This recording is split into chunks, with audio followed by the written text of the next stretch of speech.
As California faces rising COVID cases and hospitalizations due to multiple respiratory viruses, the state's top public health doctor has a message for anyone seeking COVID treatment.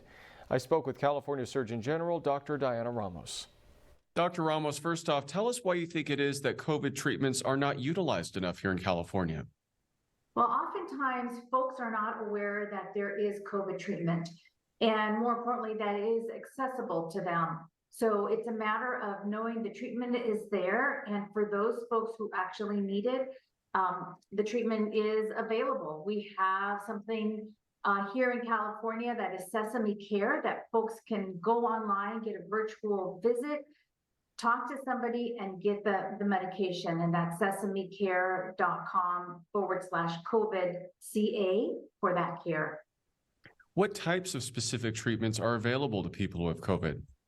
So there are pill forms and there's IV forms, and I'm sure folks have heard of Paxlovid, and Paxlovid is a pill form. Some of the common side effects of that is that there's a metallic taste, and people don't like that, and sometimes it can interfere with some of the medication that people are taking. And there's also IV medication that is in the form of monoclonal antibodies. That is one of the big ways that medication is available as well. Does it get complicated because we're also talking about a rise in flu cases and RSV cases to have what doctors are calling a triple-demic right now? It is getting complicated as we're all gathering and exposing ourselves to viruses again.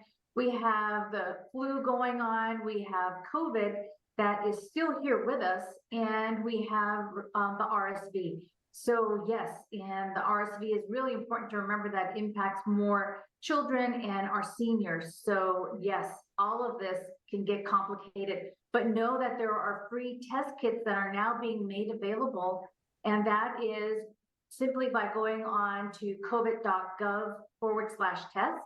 Folks can get 4 tests delivered to them to their home. And so that's something to have handy when we go to those gatherings. Remember to test yourself when you get back, just to make sure that you're still healthy and don't have COVID. Is it surprising to you, Dr. Ramos, that we're still talking about COVID going into 2023?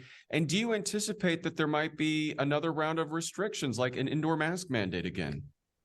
Well, it's not surprising that we're still talking about COVID.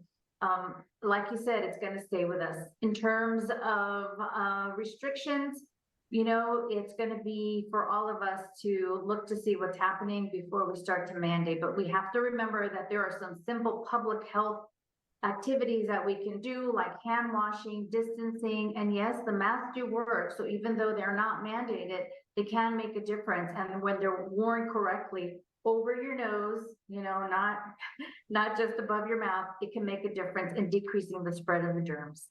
Anything else, Dr. Ramos, you would like to say before we let you go? I would just like to say that, you know, we have resources going to myturn.ca.gov. If folks want to know where to get tested for COVID, where to get some help, treatment, the resources are here. Okay, Dr. Ramos, we appreciate your time. Thanks for joining us. Thank you.